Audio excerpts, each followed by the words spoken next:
محترم صدر جلسہ و حاضرین کرام، میرے مقالہ کا موضوع ہے مولانا سید محمد عثمان غنی کی صحافت جریدہ عمارت کے حوالے سے۔ جریدہ عمارت کے حوالے سے اس بات کی نشاندہی ہے کہ اس میں کوٹیشن کا استعمال ضرور ہوا ہوگا۔ کوٹیشن کا استعمال ہمیشہ بھرتی کے لیے نہیں کیا جاتا۔ میں ناظم صاحب کے اس خیال سے متفق نہیں ہوں۔ بہرحال میں نے جو جریدہ عمارت سے اقتباسات پیش کیے ہیں اس میں سے وقت کا لحاظ کرتے ہوئے صرف ایک دو اقتباس کے اوپر اتفاق کرتا ہوں، تمہید سے الگ ہوتے ہوئے۔ مولانا سید محمد عثمان غنی کی بے باکانہ اسلوب، حق و صداقت کی بات، صحافت میں ادب کی چاشنی، ان کی انفرادی انداز صحافت نے جلد ہی لوگوں کو اپنی طرف متوجہ کر لیا اور بند روزہ جریدہ عمارت کی مقبولیت میں بہت اضافہ ہوا۔ عمارت کی پسندیدگی سے حکومت کے کان کھڑے ہو گئے۔ ان کی جارحانہ تنقید کو حکومت برداشت نہیں کر پائی۔ اس طرح کئی مرتبہ مقدمہ چلا۔ 18 مئی 1926 کے ایک اداریے پر حکومت نے اس شمارے کو ضبط کر لیا اور بغاوت کا مقدمہ کر دیا۔ جریدہ عمارت کے اداریہ کا اقتباس پیش ہے۔ حکومت اور مسلمان، نزلہ والعود ضعیف ریزر، ایک ضرب المثل ہے اور ہر شخص اس کے مفہوم سے واقف ہے۔ ان دنوں اس کی تازہ مثال وہ ہے جو حکومت ہند مسلمانوں کے ساتھ برت رہی ہے۔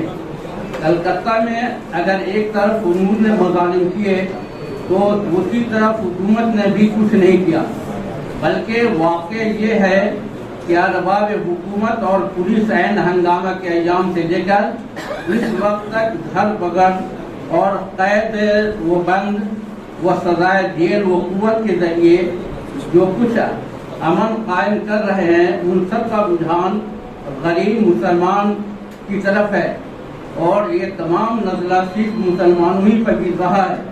اس طرح یہ ہمارے صوبے کی ایک تاریخی مقام سہسرام ناصر الحکام، جس کو یہ لقب شاید مسلمانوں کی وفاداری کے سلسلے میں دیا گیا ہے، جو کچھ ہو رہا ہے اس سے حکومت کی پالیسی بہت مہیا ہوتی ہے اور ہر مسلمان اس نتیجے پہ پہنچ رہا ہے کہ حکومت بھی غنود کی سازش میں شریک ہے اور وہ چاہتی ہے کہ مسلمانوں کو جس قدر ممکن ہو تباہ برباد کر دیا جائے اور شاید جنگ صلیبی کا انتقام ان غریب مسلمانوں سہسرام اور ہندوستان سے لیے جانے کا تہیہ کر لیا ہے۔ اقتباس ختم۔ آگے تحریر کرتے ہیں،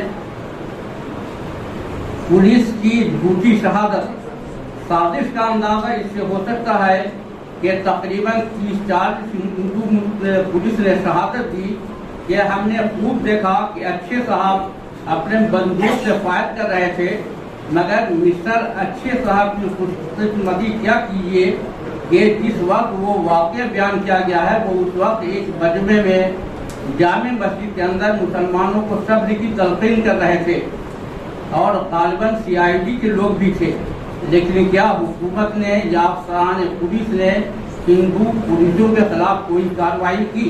ہرگز نہیں کی۔ یہ اقتباس ہیں جو انہوں نے اپنے اداریے کے اندر تحریر کیے ہیں۔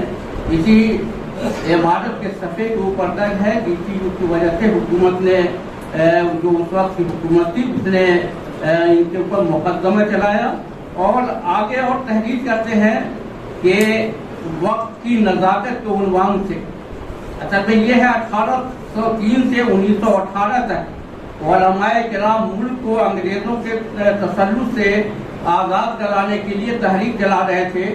انہوں نے اس تحریک میں برادران وطن کو شامل نہیں کیا، جس کی وجہ سے تحریک کو تیز کرنے میں دشواری پیش آئی۔ 1919 میں جمعیت علماء ہند کا قیام عمل میں آیا تو جمعیت علماء سے وابستہ علماء نے محسوس کیا کہ ملک کو آزاد کرانے کے لیے برادران وطن کے ساتھ اتحاد ضروری ہے پھر جمعیت علماء ہند کے قیام کے بعد برادران وطن کے ساتھ اتحاد قائم پر اتفاق ہوا اور دونوں قوموں کے رہنماؤں نے آپسی مصالحت کی تجویز منظور کی۔ مولانا سید عثمان غنی جریدہ امارت میں تحریر کرتے ہیں، وقت کی نزاکت ان کے سوریس کے در دور قمر می بینم ہم آفاق پورس کی تنوشر می بینم۔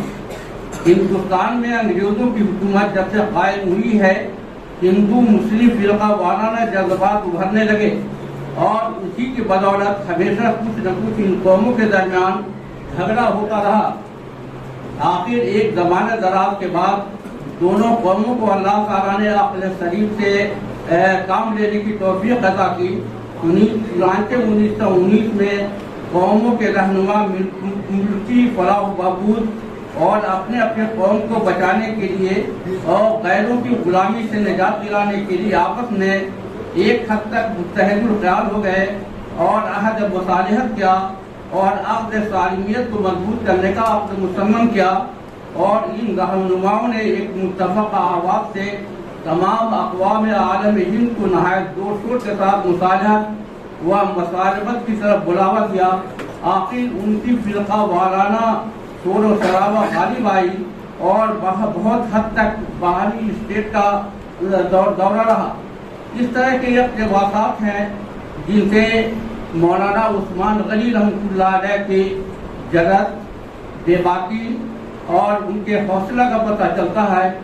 یقیناً انہوں نے جو جدید عمارت میں حالات بیان کیے ہیں، اس وقت کے حالات اور آج کے حالات وہ دونوں میں کوئی زیادہ فرق نہیں ہے۔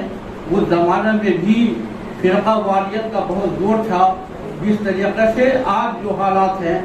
بہرحال ان کی تحریر اس قابل ہے کہ ہر زمانے میں ہم اس سے رہنمائی حاصل کریں، اور ضرورت اس بات کی ہے کہ ان کی تحریر کو زیادہ سے زیادہ عام کیا جائے اور اس بات کی کوشش کی جائے کہ ملی صحافت جو ہے ان کی صحافت سے فائدہ حاصل کرے اور ان کو اپنے لیے مشرع راہ سمجھے۔